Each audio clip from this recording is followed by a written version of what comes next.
great posters, Sean. Thank you. I would never have known you'd done them. Yeah? Okay. Tender-eyed, tender-foot, tender-hearted, tender eyes, tender loin, tender mercies, tender spot, tendon, tendril. What is tender to you, Sean, do you think? How do you associate this plinth with the word tender? When we were tenders, kind of like a tender taste. So it's a bit like when you're biting a piece of meat or something and there's like a bit of resistance at first, but then it just gives way. That's a tender moment for me. I see. And that's what this is. Yes. It's a little bit of a stairs, which is, it's heavy, it's substantial, but when it moves, it's hinged over here. So when it moves, it just gives way and it lets go. Yeah. All right. And of course, another word, since you're studying architecture, the word tender means something very specific, doesn't it? It's kind of calling out for something. You make a tender for to get a job. Yeah. I think that works actually really nicely with not just tender itself, but with all the characters, because all the characters are kind of calling out to be finished. Yes. It's a bit like, the big reference that I'm using, the play is called Six Characters in Search of a Host, and it's kind of referencing 6 characters in search of an author. Yes. And understanding that, these characters come half-formed, and they come to you half-formed, and it's through their use that the design kind of develops. It never completes, it never finishes, but it just develops as people use them. And that's what the tender is. It's kind of like an open tender for everyone to finish them. And does it have an opposite? What do you think is the opposite?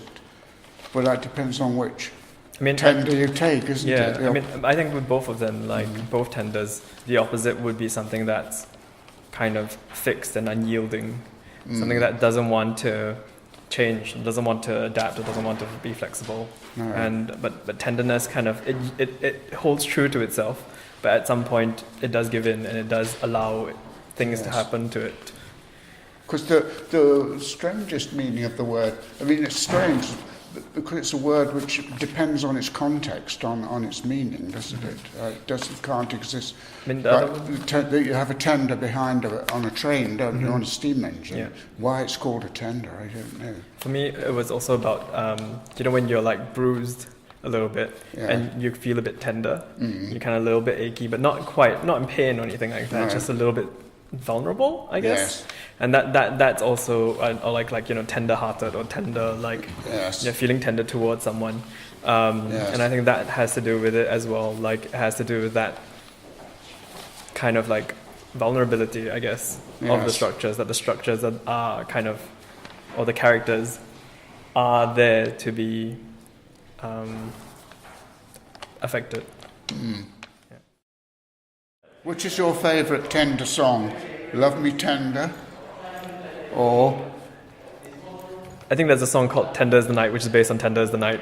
Oh, really? And it goes like, Tender is the night, something. It's quite good. Yes. I can't sing, so I'm not going to sing it.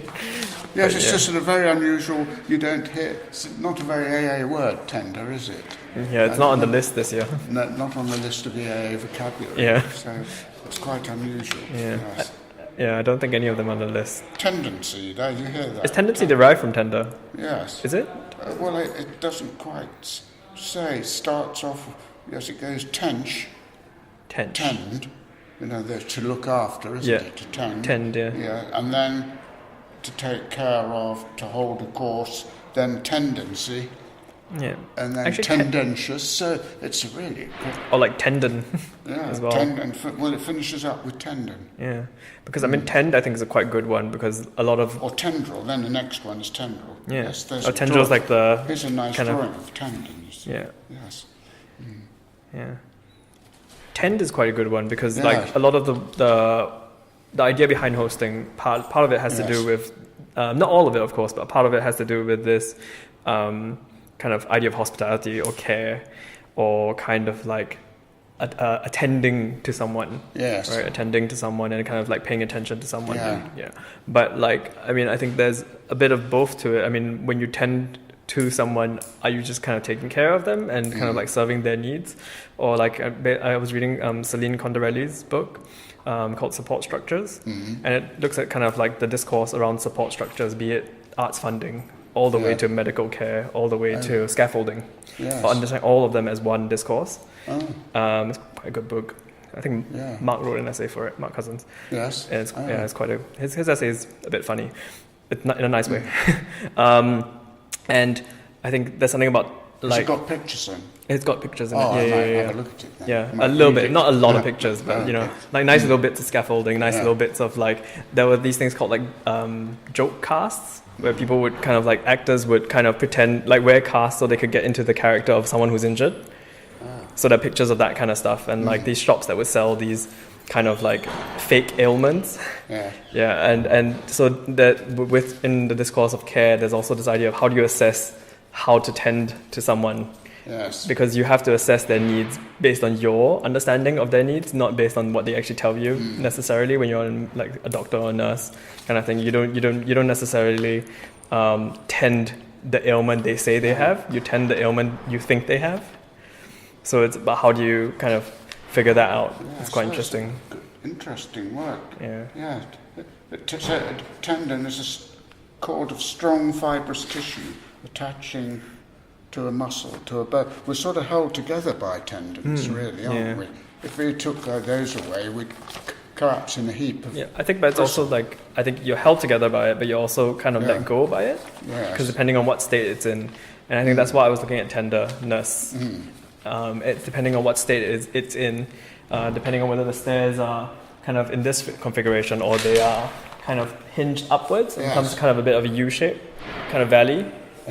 Depending on the configuration of the tender piece, it can mean completely different things. It can be completely different things. Yes, your tender for the dog show, it had the end was open. I rather liked that. I think we're probably going to leave it open. It's just that it's also easier to transport that way. We just don't really want people to hide booze in there.